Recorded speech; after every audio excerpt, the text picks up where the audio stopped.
আবার উদয়পুরে বাংলাদেশের প্রাক্তন প্রধানমন্ত্রী ও দেশের প্রধানমন্ত্রীকে নিয়ে কুরুচিকর মন্তব্য, সামাজিক মাধ্যমে পোস্ট এক যুবতীর। ঘটনাকে কেন্দ্র করে নেমে পড়েছে বীরাঙ্গনা বাহিনী। জানা যায়, গত কয়েকদিন ধরে বাংলাদেশে অস্থির পরিস্থিতির সৃষ্টি হয়েছে। সে দেশের প্রধানমন্ত্রী শেখ হাসিনাকে পদত্যাগ করতে হয়েছে, কিন্তু উদয়পুরের এক যুবতী সামাজিক মাধ্যমে সে দেশের প্রাক্তন প্রধানমন্ত্রী ও দেশের প্রধানমন্ত্রীকে নিয়ে কুরুচিকর মন্তব্য করে সামাজিক মাধ্যমে একটি পোস্ট করে। হিন্দু জাগরণ মঞ্চ উদয়পুর নগর শাখার সামনে এই বিষয়টি আসলে সঙ্গে সঙ্গে এই বিষয়টি নিয়ে থানায় ছুটে গেলেন হিন্দু জাগরণ মঞ্চের বীরাঙ্গনা বাহিনী। তারা মনে করেন, এ ধরনের পোস্ট রাজ্যের শান্তি শৃঙ্খলা বিনষ্ট করতে পারে, রাজ্যের মধ্যে অস্থির পরিস্থিতি তৈরি হতে পারে। তাই এ ধরনের পোস্ট যারাই করবেন তাদের বিরুদ্ধে আওয়াজ তুলবে হিন্দু জাগরণ মঞ্চ। বুধবার দুপুরে আরকেপুর মহিলা থানায় সেই অভিযুক্ত যুবতীর বিরুদ্ধে মামলা দায়ের করেন যাবতীয় তথ্য সহকারে।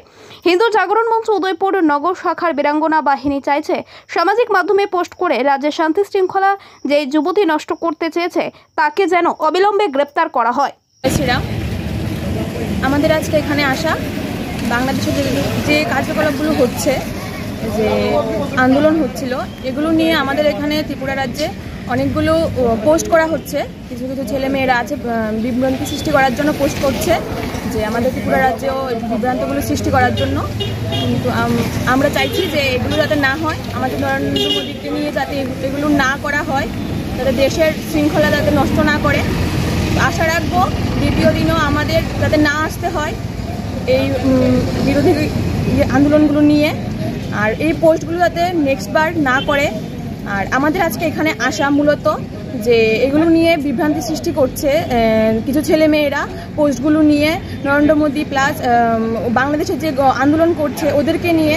তো আমরা চাইবো না এগুলো যাতে হয়। তো আশা রাখবো যদি আমরা যেখানে এসেছি এখন, যেহেতু আমরা এই দেশের এই বসবাসকারী, আমরা ভারতীয় নাগরিক, আমরা চাই যে কোনো মতে যাতে আমাদের ভারতবর্ষে বা আমাদের এই রাজ্যে, ত্রিপুরা রাজ্যে কোনো বিশৃঙ্খলা সৃষ্টি না হয়।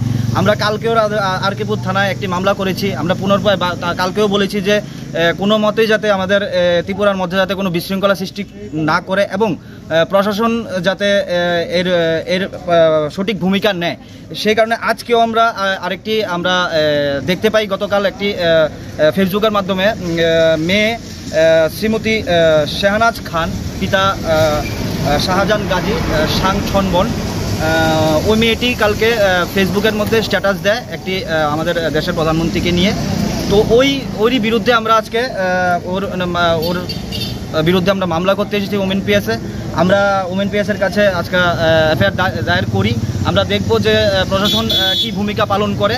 এবং কালকেও যে আমরা আরকেপুর পিএসে একটা কেস করেছি একটা ছেলের নামে, আমরা ওটাও অপেক্ষা করছি যে প্রশাসন কবে ওটার কত তাড়াতাড়ি ওটার জন্য স্টেপ নেয়। আর আমরা আজকে দ্বিতীয়বার আজকে এসেছি থানার মধ্যে। আমরা চাই না যে কোনো মতে যাতে কোনো বিশৃঙ্খলা সৃষ্টি হোক, আর যারাই এই বিশৃঙ্খলা সৃষ্টি